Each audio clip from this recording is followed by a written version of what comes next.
Weather Bell Analytics meteorologist Joe Bastardi, your Blank Industries weekly weather report. And of course, this time of the year, it's mostly all about winter. When we take a look at the Mann-Julian oscillation here, I want to point this out because this is how winter can come back. The current forecast is showing the European is trying to show the Mann-Julian oscillation going into phase 8 down the road in the longer range. Now, these phases here favor cold across much of the United States. These favor warm, and you can see it's been lollygagging around through the warm phases much of the last 40 days, hence the reason that it has been quite warm.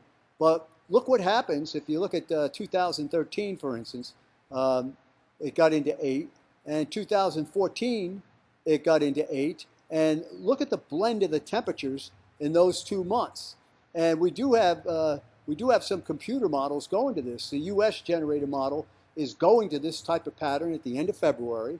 The good news is that there's actually a model that's trying to do that. The bad news is that it's the US model, which is always seems to be too cold. In any case, let's take a look at the total snowfall here coming up this upcoming week. And let's see if I can get these organized. Here's your temperatures, all right?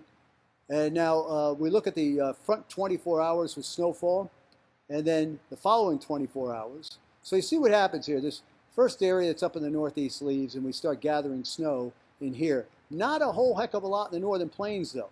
But the real snow begins from the Mississippi River Valley on eastward through the Rust Belt cities and on into northern New England. Still north of those big cities in the eastern part of the United States. This is a 24-hour snowfall Wednesday and Wednesday night.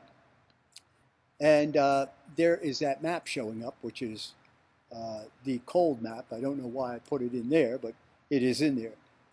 It's always interesting. Oh, I know why it's in there. Because I did not turn off. See, if I turned off the tile, then we wouldn't have to deal with it. So then the storm moves off. And there's a possibility on Saturday we have something near the East Coast. Every Saturday storm has done nothing this year. Although it did snow all the way down into Atlanta this past Saturday. So when we look at this MJO, and I think I went over this before, I again want to emphasize it. If we can get this into these phases here, then you're going to see a much more productive pattern further east and south. And it could still happen in March. Look at March a couple of years ago, right? How much, I mean, that was the winter. This is, when we look at, like I said before, 13, which was a very late starting winter, and 14, which just like the Energizer Bunny kept going on and on. Getting the Mann-Julian oscillation into those phases may be key. We'll see. Anyway, that's it for now. Enjoy the weather. It's the only weather you got.